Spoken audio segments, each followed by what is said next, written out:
Shalom, salam sejahtera bagi kita semua. Saat ini saya akan membawakan renungan berjudul Mengampuni itu Indah. Dan pembacaan Alkitab terdapat di dalam Injil Matius pasal 18 ayat 21 dan 22. Bunyinya begini.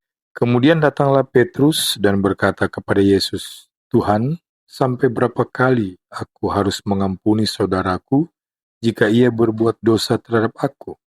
Sampai 7 kali? Yesus berkata kepadanya, Bukan, aku berkata kepadamu, bukan sampai 7 kali, melainkan sampai 70 kali 7 kali.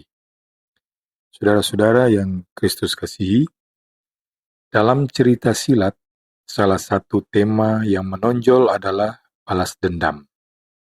Prinsip yang berlaku, utang darah bayar darah, utang nyawa bayar nyawa. Bahkan tidak jarang pula nafsu membalas dendam seolah-olah sudah menjadi tujuan hidup seseorang. Aku akan mati dengan tenang sesudah dendamku usai terbalas. Begitu sebuah petikan kalimatnya. Bisa jadi itu adalah gambaran dunia kita umumnya. Tidak hanya dalam cerita silat, tapi juga dalam kenyataan sehari-hari. Ada yang disumpahi, balas menyumpahi. Ada yang dilukai, balas melukai. Ada yang disikut, balas menyikut. Satu pukulan, balas satu pukulan. Akan tetapi Tuhan Yesus mengajarkan pengampunan. Dalam khotbah di bukit misalnya, dia berkata, Kamu telah mendengar yang difirmankan, mata ganti mata dan gigi ganti gigi. Tetapi aku berkata kepadamu, janganlah kamu melawan orang yang berbuat jahat kepadamu.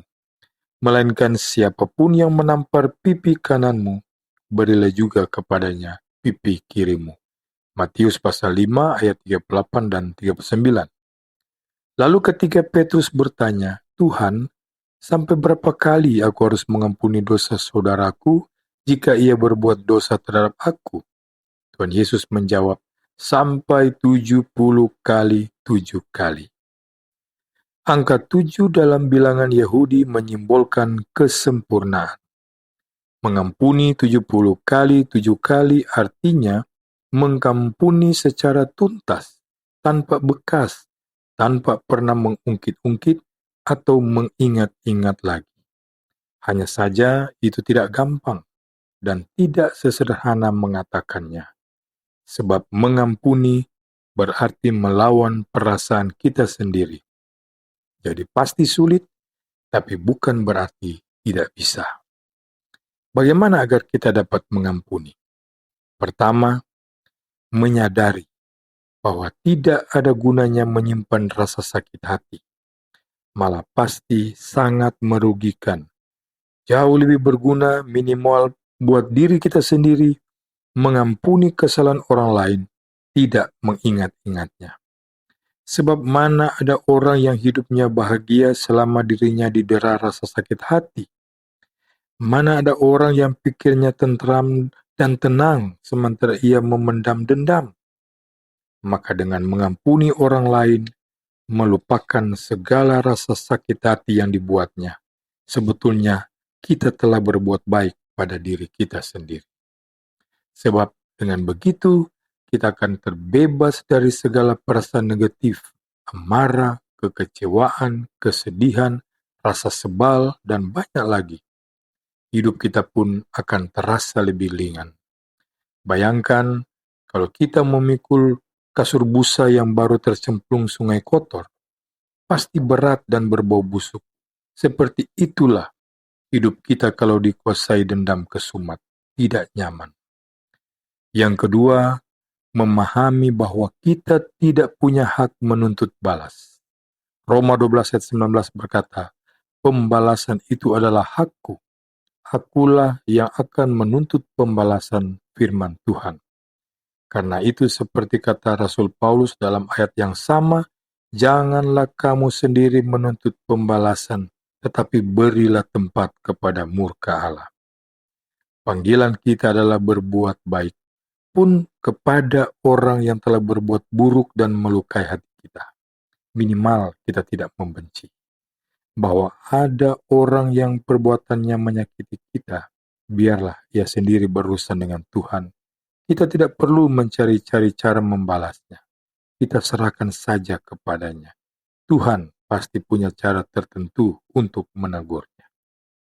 Yang ketiga, mengingat setiap orang membutuhkan pengampunan, termasuk kita. Sebab siapa yang tidak pernah bersalah, atau yang selama hidupnya lurus dan bersih dari dosa, pasti tidak ada. Yesus pernah menceritakan perumpamaan ini. Ada hamba yang berhutang kepada raja 10.000 talenta. Hamba itu tidak sanggup membayar. Ia bersujud memohon keringanan. Sang raja berbelas kasihan lalu menghapus semua hutangnya. Hamba itu mempunyai teman yang berhutang 100 dinar kepadanya. Itu tidak sampai 1 talenta. Namun ketika bertemu dengan temannya itu, ia menagih hutangnya. Temannya tidak sanggup membayar dan bersujud memohon keringanan, tetapi ia tidak mau menerima, bahkan menghajar dan membawa ke penjara. Keterlaluan. Nah, seperti itulah kita.